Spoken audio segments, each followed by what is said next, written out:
Good afternoon and welcome to Education Elements webinar from Data to Decisions, how to measure and adjust your school initiatives in real time to achieve your goals. I'm excited for the conversation that we have today and the panelists that are going to share their stories about leveraging data to drive change. While we wait for folks to get settled in the room, we do have a check-in for our attendees and our panelists. So as you join us, please share your role in school district and answer the question, what is a professional or personal goal you set for yourself this year? So I'm going to give folks a minute or two to just get settled, and I'm going to ask you to share your answer to today's check-in.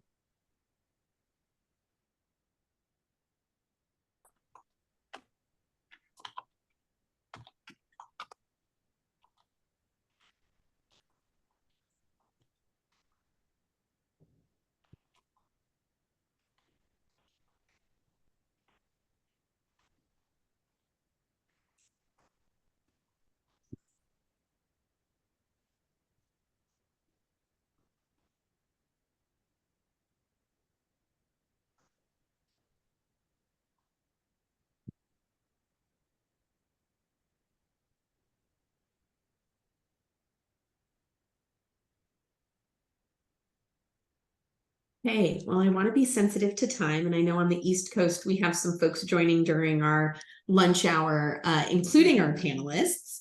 So with that, let's move on. And what I'd like to do is give everyone a little bit of a background on who Education Elements is. So I like to call our team a group of change architects. So we come in and we work alongside our district and school leaders, providing solutions that really help drive change, whether that's at the strategy level or at the systems level. So what I'm going to talk about a little bit this afternoon is where I see our school systems often struggle and really have to focus change management is that intersection of our strategy with our systems. So with that, what I'd like to do, Emery, if we can keep things moving. I'm Dr. Layla Newland. I'm the Senior Vice President and General Manager of the Professional Education Services Business Unit here at Education Elements. I am a classroom teacher turned education researcher turned team lead. And I'm thrilled to be joined by one of my teammates, Emery Rothall, who's a partner here at Education Elements and has been working alongside our panelists for the past several years. Today's discussion is really going to target and focus in on data culture and how establishing an environment and culture around data and comfortability with data is a key component to driving change. So before we introduce our panelists, I want to talk a little bit about this idea of how our systems and our strategies really have to intersect. And I say intersect instead of align because it really does need to be an intersection of the strategy and making sure all of our systems are in place. And at that nexus is where we see effective change. When I think about the key principles to effective change, and I'm sure much of this is going to sound familiar, you need to have a clear vision, right? So we often see that in a strategic plan. We need a strong leadership team and a commitment to the vision and the objectives. We also need employee engagement and participation, effective communication, making sure that we have comprehensive planning, that we're leveraging our data to support change, that we have a culture of continuous improvement. It's not just about looking at the data. We address resistance to change and we ensure sustainability. While all of that sounds great, in my 20 plus years of being in the classroom to working alongside district leaders across the country, I would put forth there are 3 areas and 3 principles that I think we really struggle with in our systems. The first one is establishing that data culture. I think we often take for granted whether or not our school leaders and classroom teachers know which questions they should be asking about their data, and they know what actions they need to take in response to what they're seeing in their data. So that's one area where I think our systems struggle. Another one is in that employee engagement. I think we as leaders, and I include myself in this as an organizational leader, get together with our leadership team sometimes, and we feel really good about our vision, and we know our why, and we know the actions we need to take. But that employee engagement and addressing the resistance is critical and where we can fall down. I talk a lot about how our individual building leaders and our teacher leaders can either carry change forward and make sure it's enacted, or they can block it. And that's not out of malice. It's just because they don't understand our why, right? We haven't brought them along with us. And then the other area where I think we're not spending enough time is that sustainability. I think we work in such a fast-paced environment in our schools, and there's such a dynamic environment that it can be really hard to stay on that path, right? So a new problem pops up and maybe we look for a new curriculum. Maybe we look for a new program. Maybe we think we need to implement new practices in the school. And that's where it can get really challenging, particularly in this era where district leaders are cycling through our school systems. School leaders are cycling through our school system, right? We have this leadership gap at the building level. And so those are the 3 areas where I see we have challenges. What I'm really excited about today is Emery and our panelists are going to talk about how they've overcome some of these challenges and how they are staying true to effective change management and how they're leveraging data and how this has been sustainable. So with that, I'm going to hand it over to Emery, but I wanted to make sure that I gave our audience that context about the challenges that we're seeing across the country and why we've brought our colleagues from Brentwood over to share their perspective and experiences. All right. So it's a privilege to be on this session today. And why I say that is I've had some very exciting years working alongside Dr. Vincent Leone and Ann Palmer at Brentwood. We were reminiscing before we got on the call today, and I believe I've been with Brentwood for 4, maybe even 5 years now, starting in the arena of school improvement. And then that migrated into a little bit around MTSS. Got to focus on high school arena with them and thinking about pathways. And then most recently supporting them through some internal strategic planning. Why I say each of those areas is they each were bound within the areas of data and the areas of figuring out specific strategies and systems to support the endeavors and the vision that Dr. Leone and Ann have had, as well as their entire district. So I just wanted to, again, say thank you for Dr. Leone and Ann Palmer both being on the call today. I'm going to hand it off to them to give you a little bit of background on their district, and then I'll get back into our data triangle. So Dr. Leone and Ann. Well, thank you so much, Emery. It's always nice to see you. As you suggest, you've been a thought partner here with us in Brentwood, I think, for the past 4 years. So it's always a pleasure. You know, once you're part of the Brentwood family, you're always part of the Brentwood family. So we certainly consider you in that regard. Our school district, the Brentwood Union Free School District, is the largest suburban school district in New York State. It is the 6th largest school district in New York State. There's the big 5 city school districts, and little old Brentwood, as we like to say.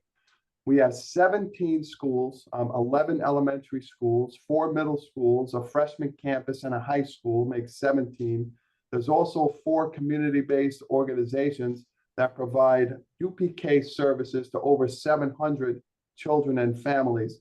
So it really is a vast organization that we have here.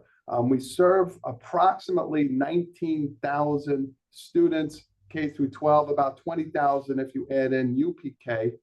90% of our student population are Hispanic students. About 90% of our student population are economically disadvantaged students. We have more immigrant students, refugee students than any other suburban school district in New York. About 33% of our student population are English language learners. About 15% of our population are students, are identified as students with disabilities. So the first reaction, the reaction that people typically have, when they hear that demographic profile, is, boy, it sounds like, you're a district with tremendous needs. And it's, typically associated with a deficit mindset, like must be really tough, must be really challenging. One of the things that we're very proud of here in Brentwood is we believe that this community in our school district is absolutely exceptional. We believe, each of our children are extraordinarily special. We have the highest expectations for all of our kids. And it really is an extraordinarily special place to work. So that's a little bit about Brentwood. I don't know if, Ann, you want to add anything to that? We are definitely a special place. Glad to be with everyone today. And as Emery said, we've been together, I think it's even over 4 years. It might even be 5 or 6 initially. I met Emery when 2 of our elementary schools were designated by the state, one for the all students group and another school for our students with disabilities. And so it is true. He has been a thought partner and working with us to look at the different kinds of innovations and initiatives that we could employ to improve student outcomes. And so I know that you spoke a little bit, Layla, about data, right? And I like to think that, data, measuring your impact, right? And data comes in different forms, right? And it's so you have to be able to identify the kind of data that you're going to use to measure different initiatives, right? And so I think that, for example, we've looked at classroom data, and we've developed some school tools, classroom visit tools, observation tools to look at how we're strengthening that core and helping teachers norm what effective instruction looks like. And then we've also looked at data from a kind of system standpoint, and looking to see that we have all of our systems in place at the school level, from building principal to assistant principal to the interventionists, right, and to the support staff, and kind of looking at and leaning into what would each person's role look like in that school improvement effort. We put in innovations to improve attendance, and then we're looking at, well, what kinds of data will we look at to kind of check to see that those innovations are working and having impacts. So, I think that it is about helping school leaders find the right measurement tools, and helping them kind of put together some action steps, and included in those action steps, kind of looking at what we will expect to see mid-year, end of year, that will let us know that we're on track to meeting our goals. So it's been a pleasure. All right. So thank you to each of you for introducing your district. And you are right. It's a special place. I've always loved being a part of the Brentwood family. Always feel like that when I'm with the team, either virtually or in person. And I've actually learned a lot from Dr. Leone and Ann and everyone else on the team through my years of working with them. So one of the areas that we are going to use as context today is something we call the data triangle. And why we like to use the data triangles, because it's a diagnostic tool that's very comprehensive. I was thinking today of how could we compare this tool, like what in our world might we use, on an often basis. And sometimes I think about it like a Leatherman tool or a Swiss Army knife. with a magnifying glass built in, because what it does is it helps us understand perception, and perception from multiple groups.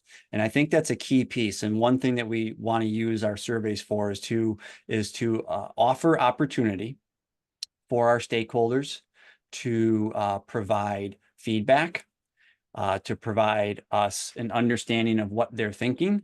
And then it gives us data in order for us to pinpoint areas for potential growth, but also for potential strengths. And we use that through kind of a way to look at assets and places to figure out where our next steps can be. And our data triangle focuses on 3 areas. It focuses on student voice, and that's really key. So one way we start with this is we have surveys with student voice. We have our 3rd graders up using this. So we have our versions of student voice A and a student voice B. So it allows all of our students to have input. We also have leader and teacher voice, our school performance scan. And what that means is we are asking all of our teachers and those that are supporting students on a daily basis to have input into this type of survey. And the last one is our family voice. And Vincent, remind us again, your community is made up of how many various types of community members? I think we have multiple translations again of this survey for families. We do. Spanish, English and Spanish are the primary languages, that we speak. We have Haitian Creole, we have Urdu, and other languages. Oftentimes, when people hear about the diversity of our school district, 20,000 students, 90% are Hispanic students, the thought is, there must be many, many languages. You look at New York City, who knows, there's 80 to 90 different languages, translations that would be necessary. Here, really, Spanish is the predominant second language here, with some smatterings of some others. But those are the 2 primary languages that we translate, all these surveys into. Yeah, and that's a nice thing. So what that offers our community is opportunity to be a part of a feedback mechanism. So why we say that is because, one, we like the data triangle because it offers opportunity for everybody to be a part of this. But 2, what it does is it helps us to continually monitor progress and understand where we might want to go next.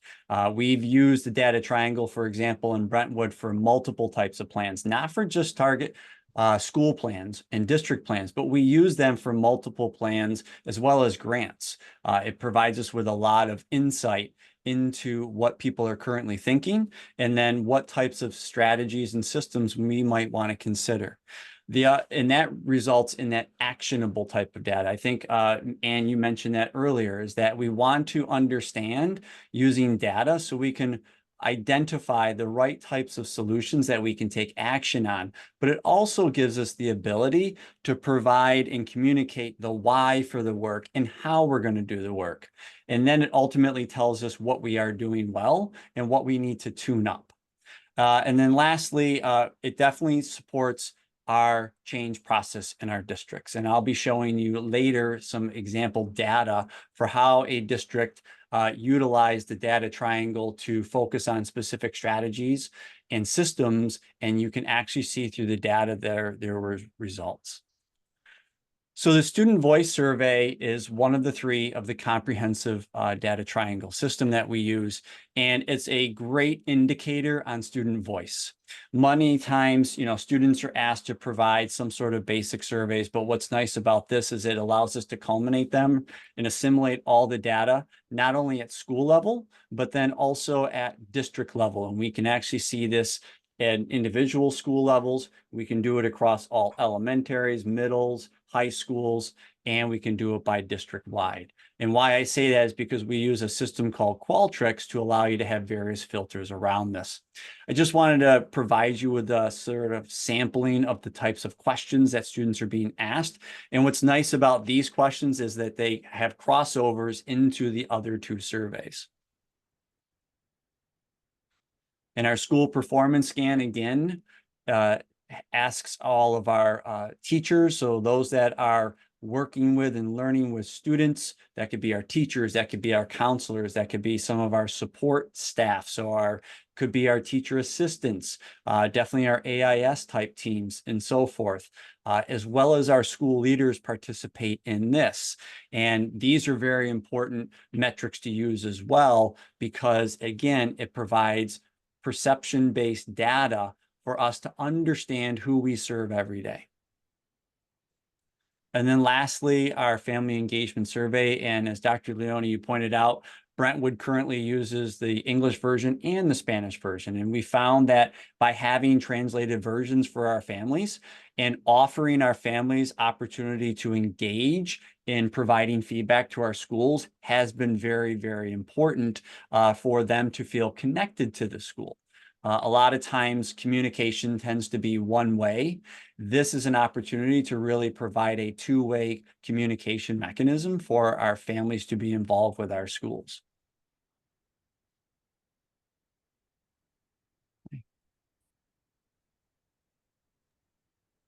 Thanks, Emery. So I want to dive in and really dig into what this looks like in Brentwood. And I want to talk about the data triangle specifically, but more broadly, how you're establishing and how you've established a data culture, how you're using data to drive decisions so that our audience can get into the details of what this looks and feels like as they think about how to drive change in their systems. So I don't know which one of you would like to kick us off, but let's start with making progress. How are you ensuring that you're making progress toward your long-term goals? And what advice do you have for district leaders who are either here live or will be listening later on about how to balance the need for timely pivots with the need to staying committed to the broader vision and goals?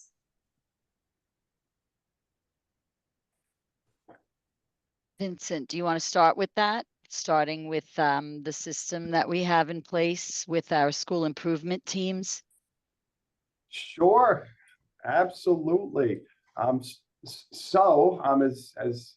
Ms. Palmer suggests, we have in our building long-term goals, and one of the things that we're at the beginning stages of here in Brentwood is developing a core strategic plan. And that core strategic plan is going to subsume a great many other plans that we have in the district. So currently we have every school building, we're all Title I schools. And in New York, all Title I schools are required to develop what's referred to as a school-wide program. So that school-wide program has to communicate, has to establish goals. You have to, schools and districts have to use data to identify high priority subgroups of students who are not meeting the standards or at risk of failing to meet the rigorous state education standards. So all 17 of our buildings have to develop school improvement plans. That is right now one of the primary mechanisms that we use to make sure that our schools are progressing. One of the things that we do within those plans is we set annual goals that are derivative of state education department assessments. They're assessments that are given once a year. Sometimes the state education department gives us guidance on what those institutional goals should be for particular subgroups. Sometimes they do not. Sometimes we have to set them ourselves. And that's something that we do at central office and working with our building teams to set targets, annual targets and improvement goals for subgroups of students that need the most assistance and support.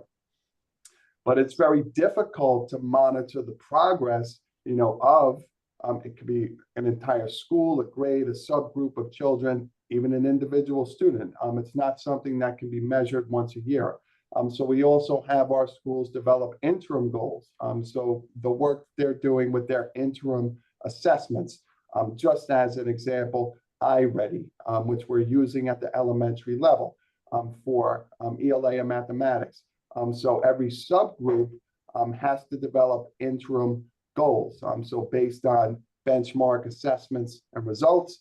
Subgroups, we will set and establish interim goals that are measured multiple times throughout the year.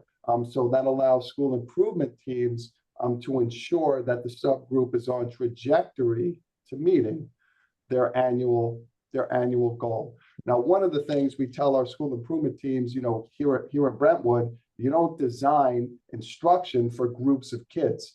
So the state education department requires us to identify subgroups that need the most assistance. But the only way subgroups are going to improve performance as a collective in the aggregate is to understand each child, what she needs. You have to drill down to the individual student and to understand the student's skill profile. What skills has the student mastered? What skills does she need assistance with?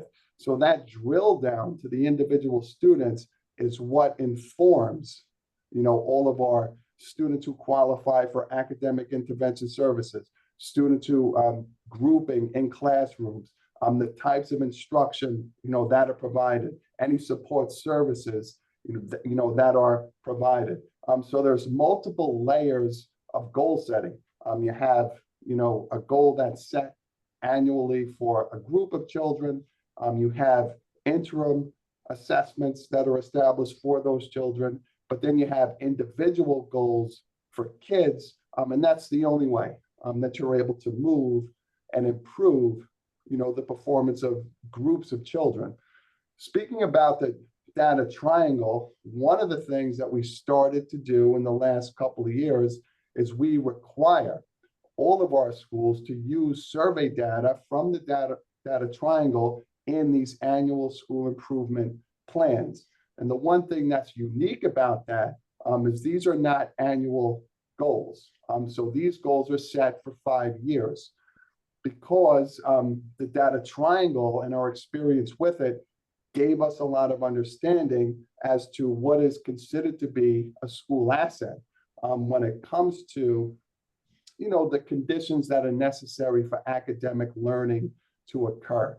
Also connected to MTSS, something that we are establishing here in Brentwood. So a joining, if you will, of academic RTI and PBIS. So our schools are looking at the data triangle to establish a high-level goal for improvement, and then establishing 5-year targets to get to 75%, which is considered to be a school asset. So just as an example, there'll be a question that says, behavior, interferes with instruction, and assessment. And it could be that, 40%, agree or strongly agree with that statement. So we wouldn't want our schools to set a goal for the next year of 75%. That would be overly rigorous. That would not be attainable. So what we do is a 20% gap reduction. So we take 75%, which is an asset, we subtract the baseline. So if it's 40%, we have 35, we divide it by 5, and then there are small increments that the schools have to make sure that they're on trajectory, to their progress. And here's what's most important to me, and Dr. Newland said at the beginning in her introduction, we have folks sitting around and looking at data.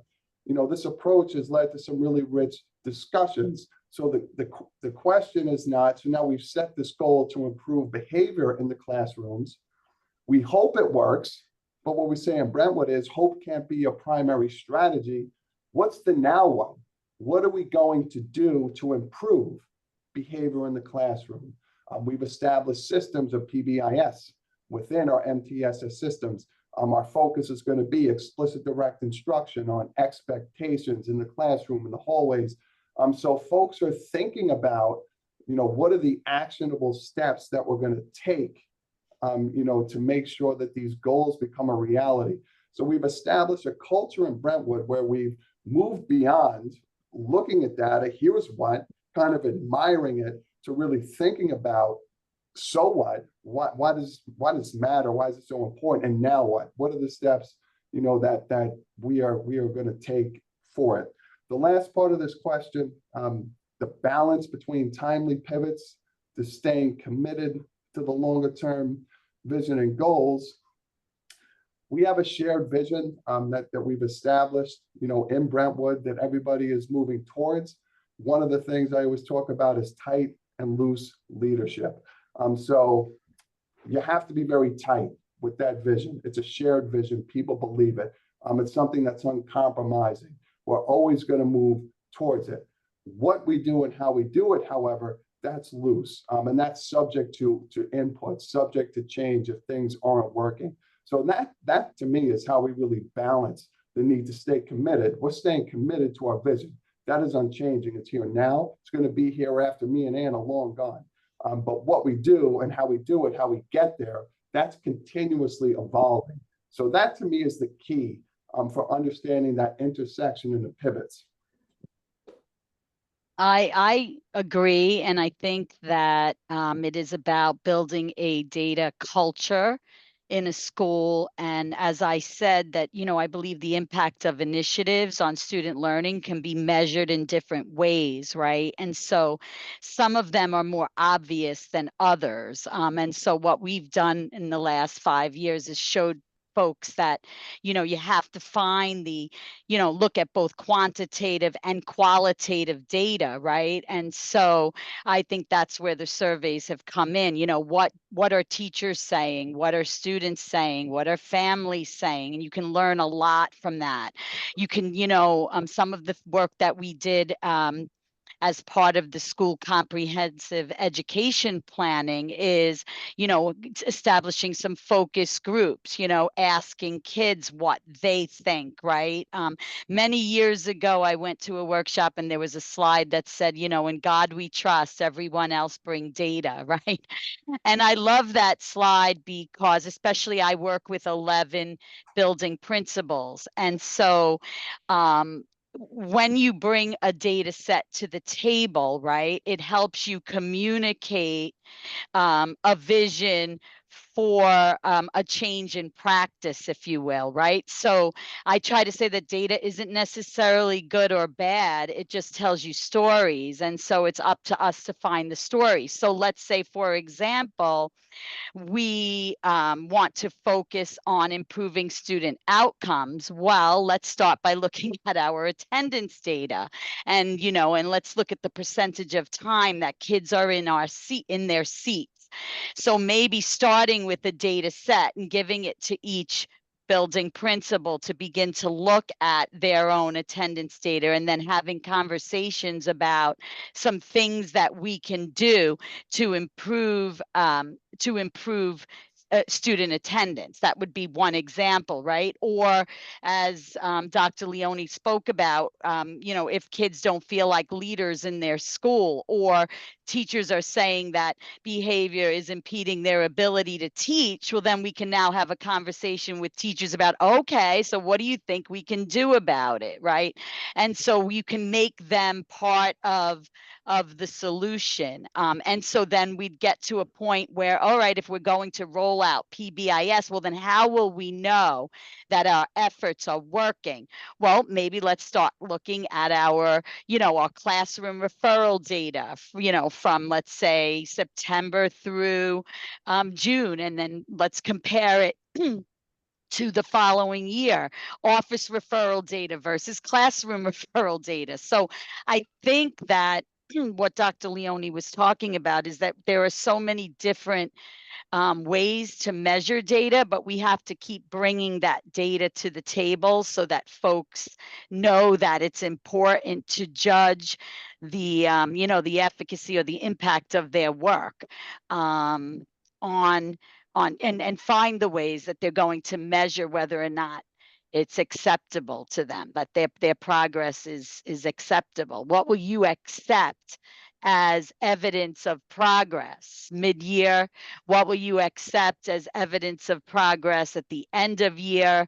And then teaching them or instructing them or guiding them in the ways that they can now plan for this new innovation and really calendar your actions, and help them list those action steps that they're going to take throughout the year to get there. And so I think it's about the different innovations. I don't think there's one magic bullet, but there are many different innovations that lead to student outcomes. And I think there's some folks doing many different things in the school that are very powerful. But at the end of the day, we have to talk to them about the ways in which they're connecting their school improvement outcomes and grows to the things they're doing. It's extremely helpful. Thank you for sharing. I want to drill down. I'm going to jump to the community involvement and decision making and kind of combine this, because you both alluded to this idea that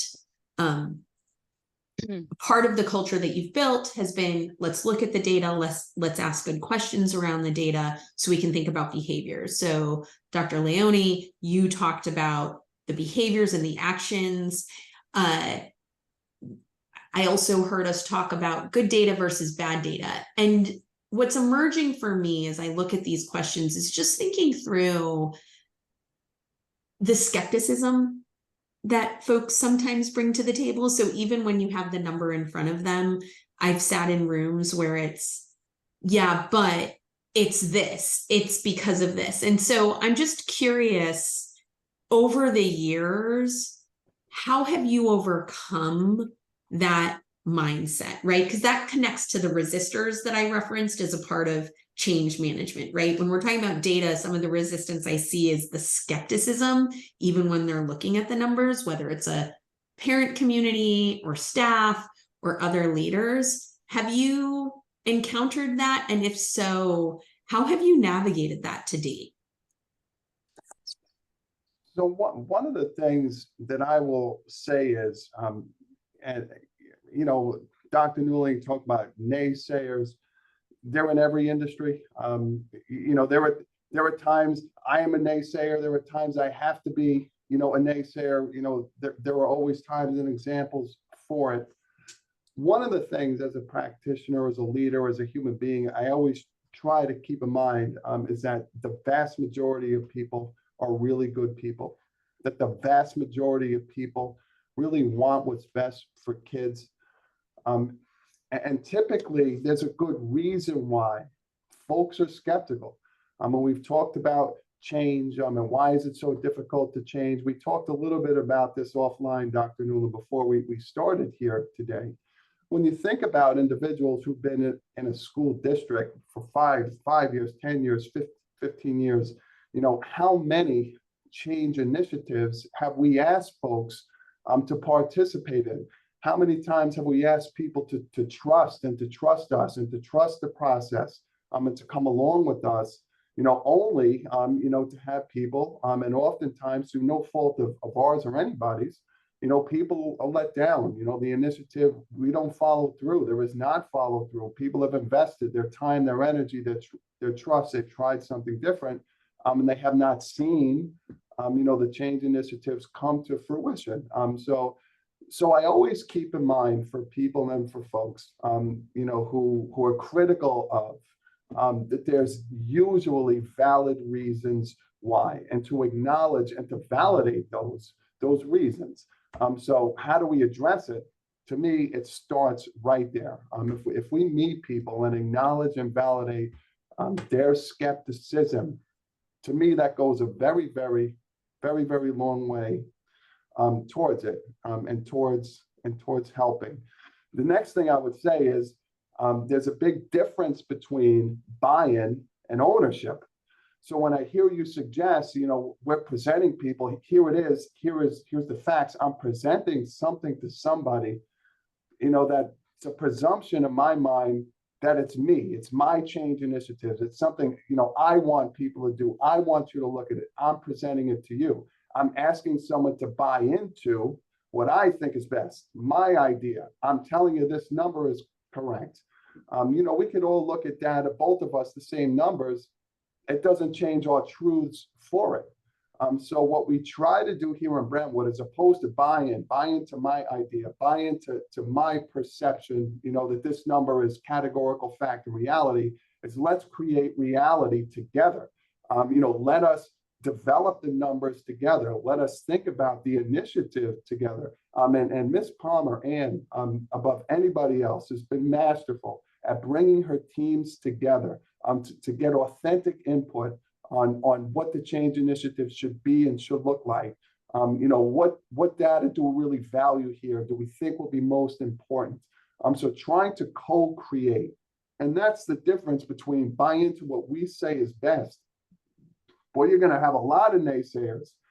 If you involve people in the co-creation of a change initiative, if they're involved in identifying the metrics and the data that we believe to be valuable, now you're cultivating ownership. Now it's theirs. They become a part of it.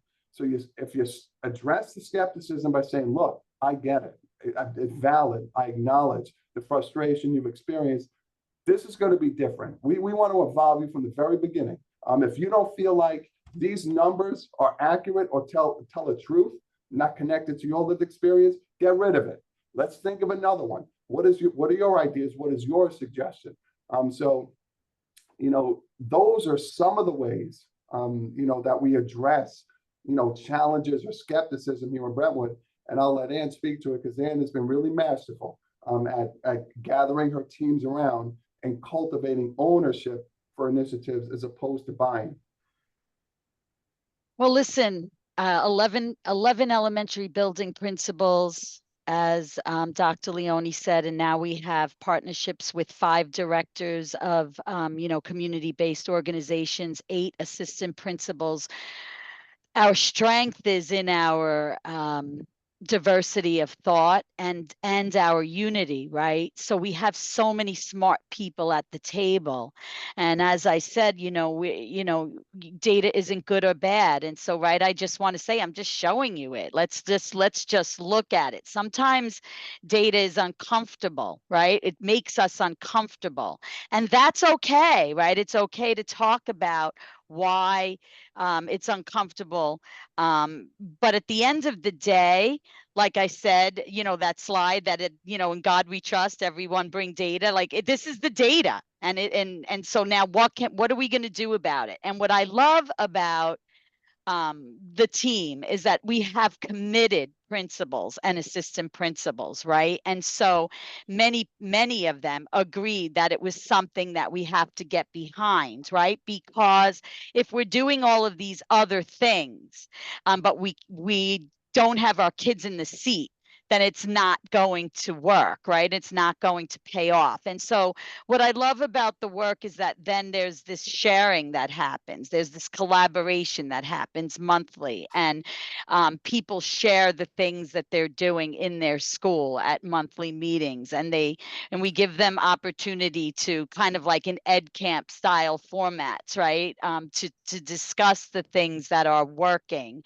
And I think that success breeds success, right? And we give them opportunity to learn from one another and showcase their innovations and share why certain things are working. And then, of course, give them opportunity to talk about their growing pains, along the way. But then again, and also use of rubrics, right? Could kind of see where are you as a leader in looking at data, right? Are you at a level 4? Are you highly effective? Are you effective? Are you developing? I like the idea of making leaders, principals, teachers, arbiters of their own quality too, right? So that it's not me telling you that you are, developing in this area. It's you saying, you know what? Yeah, I can be a little stronger here. So even presenting them with some criteria for what a successful rollout, let's say, of PBIS looks like, right? And then you let them take a tiered fidelity inventory, and you let them say, you know what, I'm strong here, but I'm a little weak here. I could use a little help there. And at the end of the day, then it's about like, okay, so what do you need from us? How can we help you, right? And then that's where Dr. Leone has come in and been great great at, you know, as a coordinator of funded programs, providing people with some, you know, allocation and funding and resources to help them move the work at the school level. So, you know, matching your data, your needs and goals to your data, and then linking those goals and needs to your funding has been a good recipe. This is, I feel like we could go on for hours, and I wish we could. And I feel like we need to do a part two, where Emery and I can do a walkthrough of some of your meetings, because I would love to see some of this in action. I think, you know, at this point, just looking at the time that we have left, I think, to summarize what I've heard today and kind of our go forward and call to action, you know, we often see that districts are data rich, information poor, right? We heard there's no such thing as good or bad data. The challenge is, how do we make meaning of that, the data? And so, Emery, I think if you could anchor our audience's understanding of what Anne and Vincent have shared this morning, it would be really great to just show some of the snapshots and sample data so that folks understand what it is that we've been talking about over the past 45 minutes. So we know we need to build a district data culture. I am so thrilled and grateful to have had our Brentwood panelists join us today. Emery, do you want to kind of summarize in the last 2 minutes here what you've seen and what our call to action for our audience is? So I have to say, for some reason, I'm sorry to say this, the slide that I wanted to show is not showing. But I'm supposed to have data right here, so I'm going to hit escape for a second. There. Now it appears. This is what, Layla, you were talking about, how we bring Yes. this all home. Yeah. What's nice about the data triangle, and I just want to kind of capture a little bit about what Dr. Leone and Ann talked about, is when we are able to bring in everybody, and, you know, Dr. Leone, you talk about the naysayers and getting around data. What the data triangle does, or any type of survey in which we invite others to share their ideas, whether it's through quantitative or qualitative measures, which the data triangle actually does both of, what it allows us to do is huddle around and ground our conversation.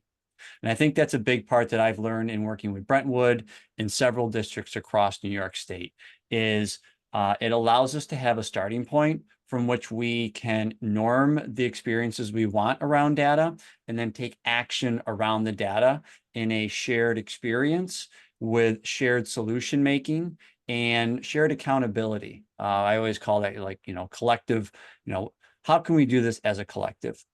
What I like about this data right here is one thing. If you take a notice of leadership, and leadership is on the left side here for this district, and over a 3-year span, what you can notice about leadership is it's gone up almost 15 percentage points. And what that tells me is the district took and looked at specific strategies and systems to first support leadership. What they understood is they needed to provide opportunities for their leaders to improve and have growth for themselves, which in turn would help service their schools. And you can see that by focusing on leaders, for example, so they took a few strategies and they worked it within a few systems, as Layla, you pointed out earlier. And you look at some specific questions that were asked throughout the school performance scan, you can see that by working on leaders, it itself in 4 specific areas around ensuring that when we have plans, we work towards those goals. Okay, that's a big part.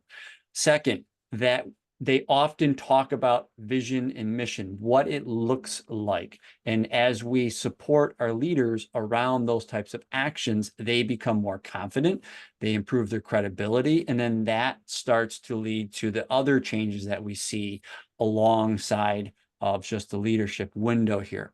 Why I'm pointing this out is one of the things that we found in the school improvement window is when we first start with school leaders, we actually see greater impact in school improvement than thinking about starting with teachers first, because we want to build up the leadership team so that they themselves have the confidence, the credibility, and the collective efforts for themselves to lead their buildings to that through that change process. And I know that we've done that very successfully at Brentwood because, as Ann pointed out earlier, we started with 5 schools. Now we're down to 1. And that means that we've been able, through multiple leadership changes, create that sustainability of action through systems within each of those schools so they themselves can continue to lead that work. And that's the work that we do with schools. And I know that's the work that Dr. Leone, you and Ann do with your teams every day, is you really are there to support leadership growth, whether that's an actual building principal, or in this case, it's teachers too. We want to improve teacher leadership. So I just want to point out this one data set and just as an example to pull this together. Okay. So why should we invest in our data and measurement culture? A few reasons. One, we really want to ensure that what we're choosing stays aligned to our goals. We want to make sure that we have strong progress measurement and monitoring. Dr. Leone, you said, yeah, you use iReady. We use it because we are looking at academic specific data for students. For our data triangle and other types of surveys, we are encouraging that continuous improvement, and we're all getting around this type of data, and it helps with calibration. It also makes sure that the decisions that we're making are going in the right direction. And if they are not, it allows us to make some of those pivots, those crucial pivots in that change process. We know where we want to be in 5 years, but with that path to get there does need to be flexible. So what we have available to all of our attendees today is an opportunity for you to do a little self-assessment and start to have some conversation amongst you, your leadership teams within your organization, to understand where your current state is around your data culture. We think that this is an important part. We like to start with metrics. Dr. Leone and Ann, we've always had great conversation around starting with metrics, whether that's quantitatively or qualitatively. By having that, again, understanding where we currently are allows us to have conversation to calibrate and to understand what our solutions can be so we can make informed decisions on our next steps. Layla, did you want to say anything else to wrap us up for today? I just want to thank Anne and Vincent and Emery for joining me for this conversation and going on this journey of talking about building a data culture. I think that you've really pushed my thinking about our work in other school systems. And I just want to say in this forum that we here at Education Elements really value the partnership that we have with Brentwood. And thank you for trusting us to walk alongside you as you do this work. Thank you. It's been a pleasure. Really. All right.